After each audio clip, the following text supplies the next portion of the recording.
All right, here with Jared Patton, head coach of the Greenbrier East Spartans. And Jared, first thing I want to start off with is you held them to, this sounds crazy.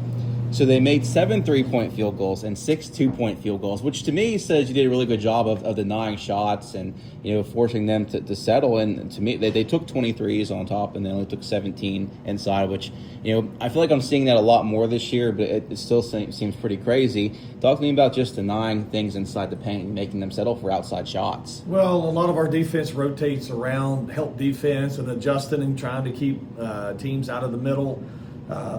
Number 32, I'm sorry I don't know his name, but 3 threes in the fourth quarter. We didn't do a good job on him. He got hot, he made everything, but we want to force everything out, and I thought we did a pretty good job with that tonight. Giving up that many threes, I'm not too happy about that, but we just got to rotate and close out a little better. Talk about the hot start that you guys got out to, because I think it was like 14-2 or 13, 14-3, something like that. It felt like it was pretty comfortable until it wasn't. I think in the second quarter you went scoreless over the first 4 minutes. Talk about the hot start and what you thought kind of happened to slow things down. Well, yeah, we always talk about getting out a fast start. I thought we were executing. We were moving the ball really well. Then we go in the second quarter, and the ball movement kind of stopped. And we kind of let them dictate what we were going to do on offense, which is never a good thing. And they did a great job with that. And we just need to have better ball movement and attack the basket a little more often instead of settling. Yeah, and you talked about it. One thing you guys did is I didn't think you settled too much as far as from outside shots. I talked about how many they took. You guys only took 10 3-pointers, so 25 inside. Yeah, that's pretty good. That's pretty good. Especially when you usually it's the other way around. Yeah, when you look at it, it kind of looks. But I just talk about the just not really settling for the outside, not falling in love with it. Because 10 threes, I go to the games this year, and I can see that in a quarter from a team. So to me, that preaches somewhat of shot patience. You talked about it last time we talked about waiting and kind of trying to move it and get that great shot. And it just seemed like there was a little bit more of that tonight. Well, we have it on the board over there, composure, and that was one of our keys to the game tonight, whether it's offense or defense.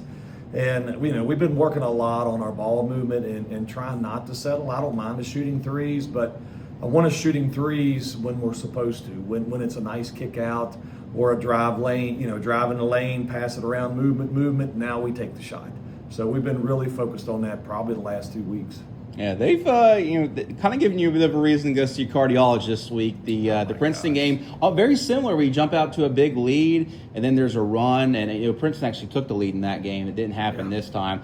Talk to me about just kind of what you take away from games like this, where you're pushed, and I don't want to say you get comfortable, but it's easy to get comfortable with how that game starts, and you guys are able to just kind of rally because this time of year. You're hoping to kind of get all the lessons wrapped up, but it never hurts to kind of get it out of the way whenever they don't mean as much.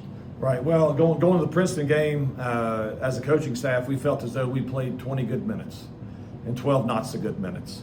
Tonight, probably played, maybe 25 minutes good, and then the rest, not what we wanted.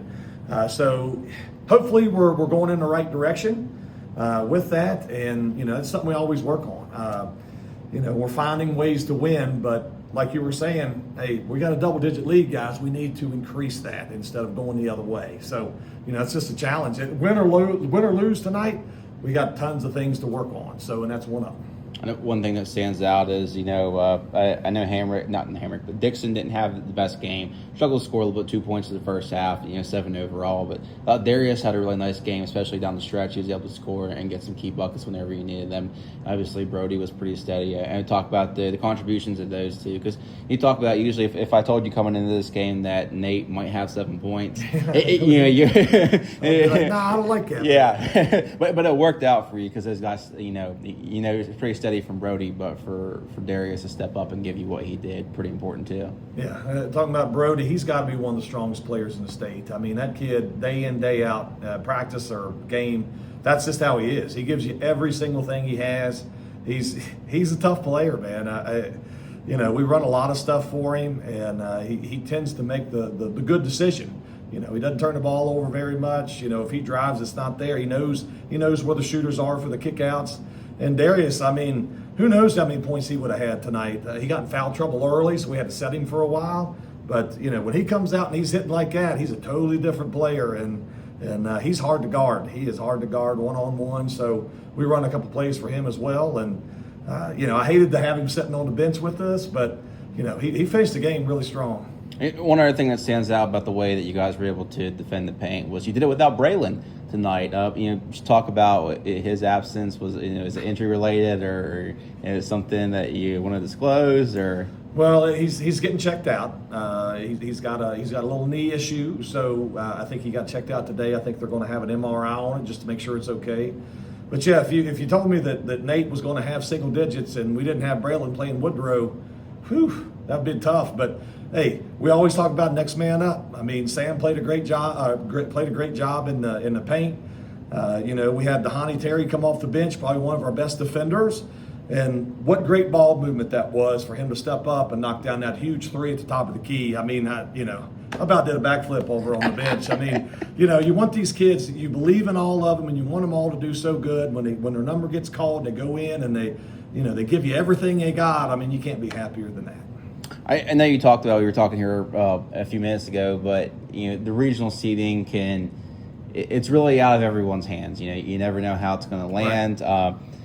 But do you put extra stock in games like this? Because each region talks about what I would call like out of region record, sort of like the equivalent to out of conference, right. And strength of schedule. And I would say 2 quality wins against Beckley, a quad A team, at their place and at your place are pretty meaningful.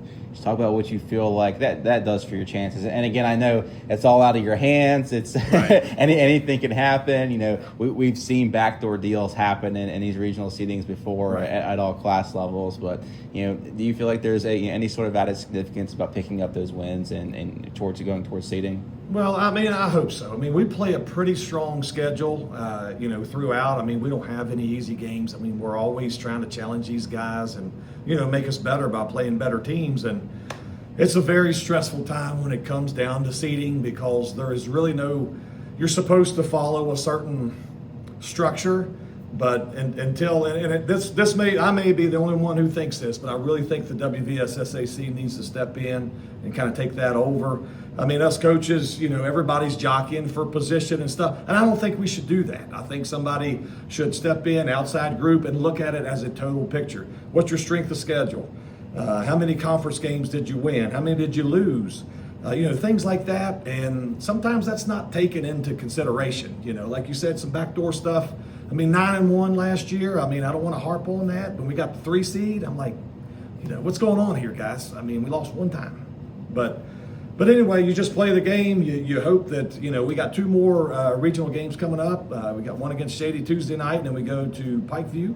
So all we can do for us is try our best to win those 2 games and, see how it rolls out. Thank you, Coach. I appreciate it. Yes.